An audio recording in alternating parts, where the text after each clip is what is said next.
এখন দাঁড়িয়ে আছি নরওয়ের অন্যতম সুন্দর সিটি ট্রমসোতে। এটি অ্যাকচুয়ালি সারা পৃথিবীতে অরোরা সিটি হিসাবেই খ্যাত, কারণ এখানে শীতকালে দেখা যায় সেই সুন্দর নীল, লাল, বেগুনি বিভিন্ন ধরনের আকাশ। এবং এই সিটিতে দেখতে আসে, এই অরোরা দেখতে আসে সারা পৃথিবীর বিভিন্ন প্রান্ত থেকে নানান রকম মানুষ। সিটিতে এসেছি আমরা 1 ঘন্টা, প্রথম দেখাতেই সিটিটা আমাদের ভালো লেগে গেছে, কারণ এই শহরটিতে রয়েছে বিশাল বড় একটা ফিওর্ড। এই ফিওর্ডের মাঝখান দিয়েই গড়ে উঠেছে এই সিটি।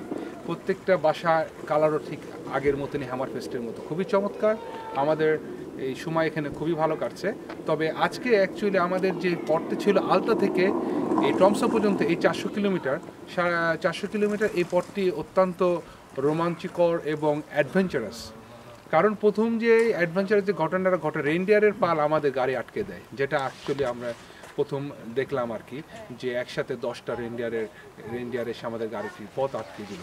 খুব সুন্দর একটা অভিজ্ঞতা ছিল এটা আমাদের। এবং সাথে আমরা দেখেছি না 3টি কি 4টি নরওয়েজিয়ান ঘোড়া, যে তারা চড়ে বেড়াচ্ছে। এটা খুবই সুন্দর একটা দৃশ্য ছিল। প্রথমবারের মতো নরওয়েতে আমরা ফেরি ব্যবহার করলাম। আমাদের এই পথে 2টো ফেরি, কারণ নরওয়ের এই প্রথমবারের মতো ফেরি আমরা ব্যবহার করলাম।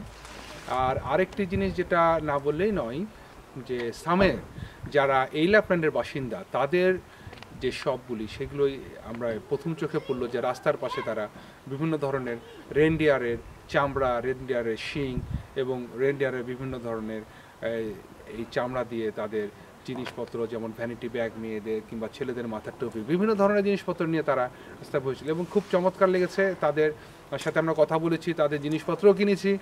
সব মিলে এই অভিজ্ঞতাটা ছিল চমৎকার। এই আলতা থেকে ট্রমসো আসা পর্যন্ত আমাদের এই পথটি। আশা করি আগামীকাল আমরা সকালে চলে যাব এই নরওয়ের ল্যাপল্যান্ড ছেড়ে সুইডিশ ল্যাপল্যান্ডে। এবং ততক্ষণ আমাদের সাথে থাকুন 71-এর সাথে। ধন্যবাদ।